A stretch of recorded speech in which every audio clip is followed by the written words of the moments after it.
अभी तक पूर्व मुख्यमंत्री और बीजेपी के करनाल लोकसभा के प्रत्याशी मनोहर लाल खट्टर को चुनाव लड़ने में मज़ा नहीं आ रहा था, लेकिन अब हो सकता है कि उन्हें चुनाव लड़ने में मज़ा आ जाए। उनका कहना था कि कांग्रेस ने तो कोई प्रत्याशी उतारा ही नहीं है, किसी भी दल ने कोई प्रत्याशी अभी तक उतारा नहीं है, तो ऐसे में चुनाव लड़ने का मज़ा नहीं आ रहा।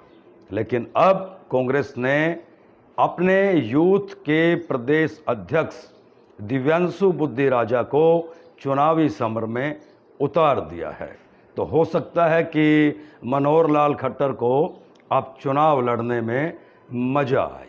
राजनीति में खासकर चुनाव के दिनों में एक बात आम और ख़ास देखी भी जाती है, कही भी जाती है और सुनी भी जाती है। वो ये कि चुनाव के दिनों में कब पूर्वा चल जाए, कब पछुआ चल जाए, कुछ समझ में नहीं आता, और इसी पूर्वा पछुआ से रेत की दीवार बनती है।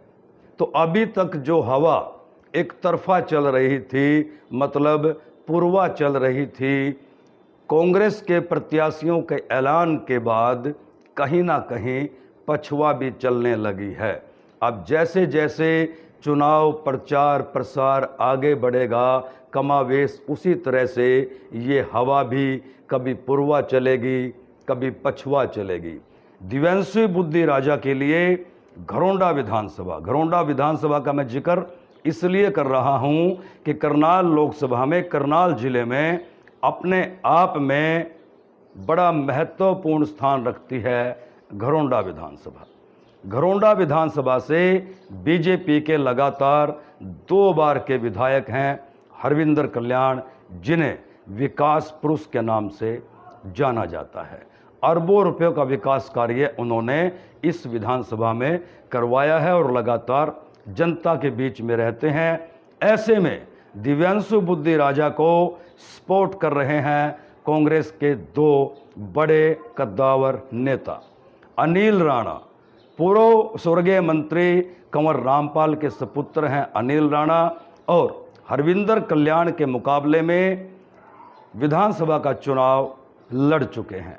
50,000 वोट का आंकड़ा छू लिया था, और अपने आप में घरोंडा विधानसभा में ये रिकॉर्ड की बात है कि कांग्रेस का कोई भी प्रत्याशी आज तक इस आंकड़े पर नहीं पहुंच पाया था।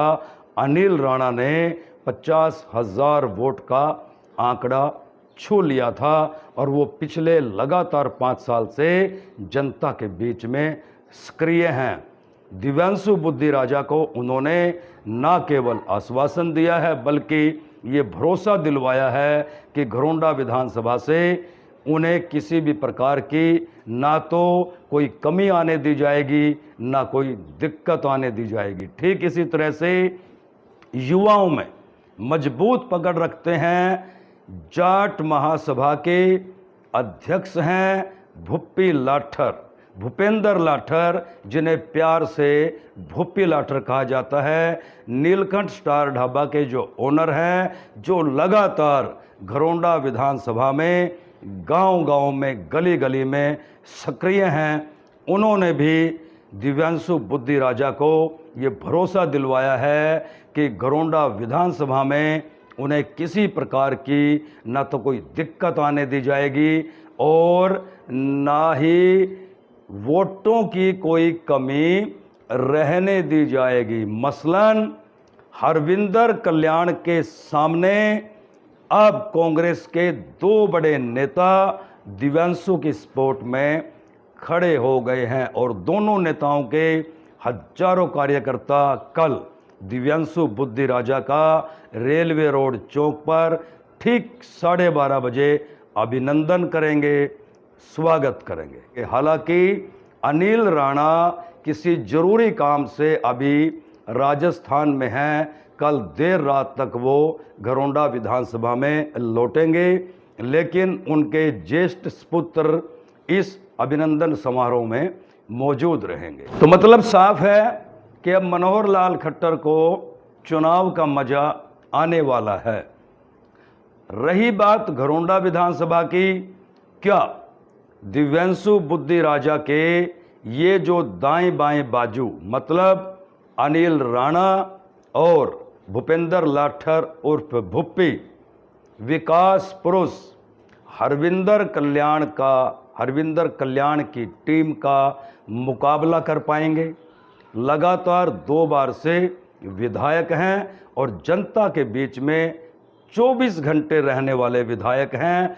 अरबों रुपयों का विकास कार्य उन्होंने अपनी कॉन्स्टिट्यूएंसी में करवाया है, लेकिन उनके मुकाबले अनिल राणा एक ऐसे कदावर नेता हैं कि कांग्रेस के आज तक के रिकॉर्ड में यदि घरोंडा विधानसभा से सर्वाधिक वोट किसी ने ली हैं तो वो हैं कंवर अनिल राणा। अब ऐसे में दिव्यांशु बुद्धि राजा को घरोंडा में 2 कदावर नेता मिले हैं, लेकिन समय पर देखेंगे कि ये 2 कदावर नेता क्या वास्तव में हरविंदर कल्याण की टीम का मुकाबला कर पा रहे हैं।